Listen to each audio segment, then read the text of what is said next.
Mr Burgess, in your annual threat assessment on the 28th of February, you stated that this politician sold out their country, party and former colleagues to advance the interests of the foreign regime.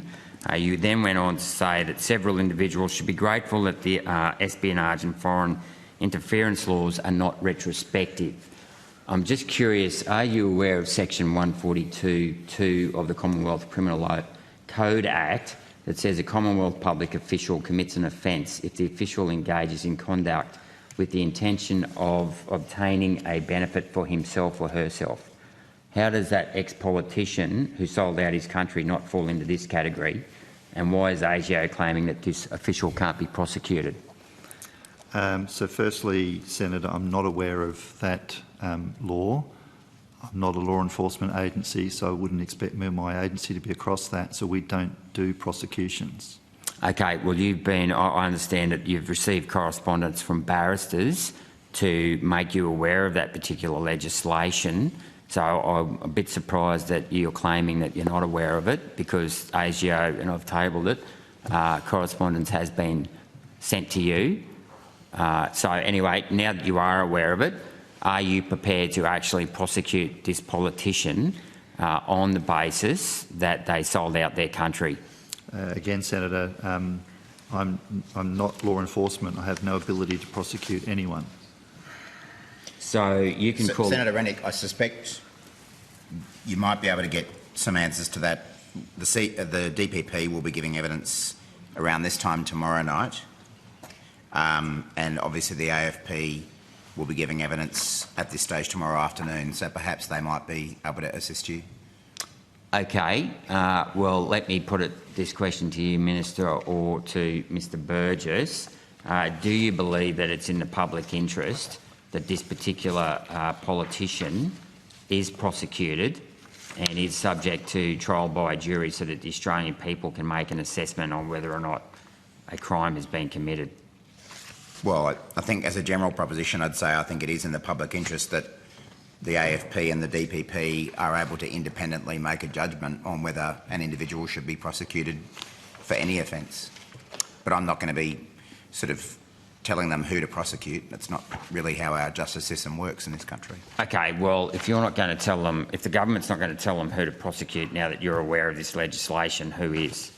Well, I think we'd be getting into a pretty dangerous world if we had politicians telling the AFP who they should prosecute. I think the whole point of having an independent police force and an independent prosecutions agency is so that they can make those judgments independently of politicians telling them who to prosecute. Okay, that's fine. Well, then I guess my question is, and I mean, I know Mr Burgess was referring to the, what's the name of the Act again? The Terrorism, Espionage and Foreign Interference laws. He seemed to be aware that that legislation came into place after the event occurred. As head of the intelligence agency and espionage, etc., I would have thought you'd still know the Criminal Code Act in regards to public officials not receiving benefits from foreign officials. So yet again, I'd question your knowledge of the law. I would have thought that was one of your requirements as head of, Australian intelligence agency, to be aware of these laws. So, Senator, I understand your point. Again, I'm not law enforcement. The purpose of raising that in the threat assessment was to give an example of what foreign interference looks like in the political system. I am aware of the espionage and foreign interference laws that were passed because my agency was involved in them with others, and actually then some time after that the Counter Foreign Interference Task Force was stood up, which involves my agency, the Australian Federal Police and other agencies. And since that time that task force has been very much focused on countering foreign interference, including the use of law enforcement capabilities to counter that, but that is a matter for the Australian Federal Police as they operate independently in their role. Okay, so you don't think it's your role, given that this involves foreign interference, to refer it to the Australian Federal Police? Well, I would have thought it was, because it's foreign interference, and we know that the Criminal Code can say that you can't take benefits, personal gain. So I don't think it's my role to determine which part of the law should be used against anyone, even in historic cases. I'm not aware of this correspondence that you've made available here today, because this is a letter to someone else, not to me. Of course, now that you've raised it, I'm sure the police can take it under consideration. Okay, would you like to see this person prosecuted? Do you think it's in the national interest?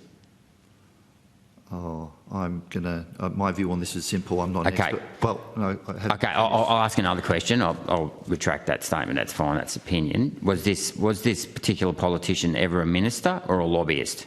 I'm not going to comment on that. You can't comment on that? No. You don't think it's in the national interest that we know if this person was a lobbyist? I'm more interested in if they're a lobbyist.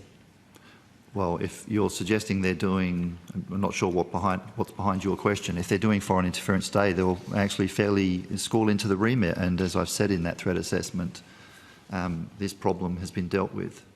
Well, not really, because this person hasn't been prosecuted, and there's a section of the Act that says this can be... I'll leave that for others, prosecuted. but from my point of view, the espionage and foreign interference laws were not in place, and therefore it was not unlawful what they were doing at the time. If others can determine it was unlawful, then that's a matter for others, not for ASIO. So just to be clear here, so you're saying you have got authority with the espionage laws but not the criminal code? Sorry, there is legislation that makes acts of foreign interference unlawful, either preparation for the act of foreign interference or the act of foreign interference itself. Of course, to do that, the police actually require evidence, including the link to the foreign power directing it, and that can be difficult.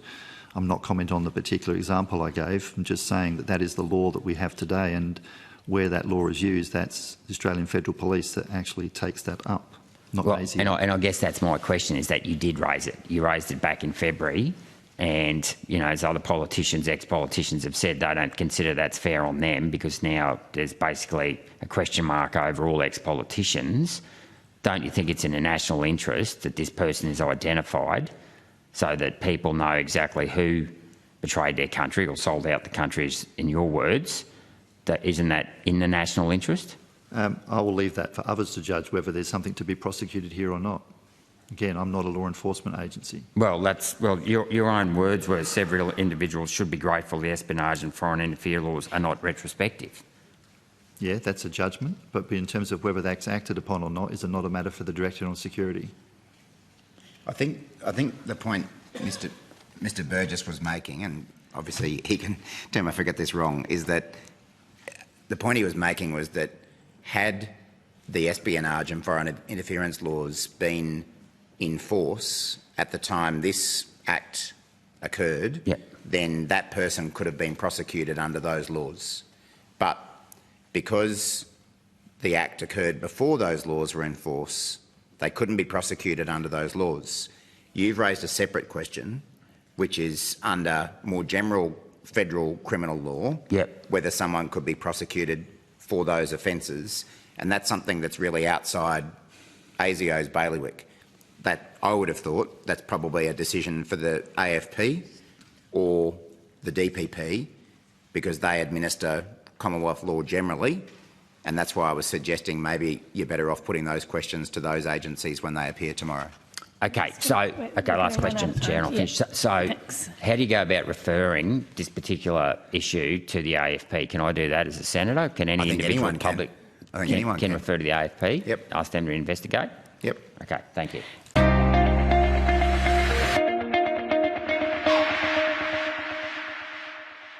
Authorised G. Rennick People First Chermside.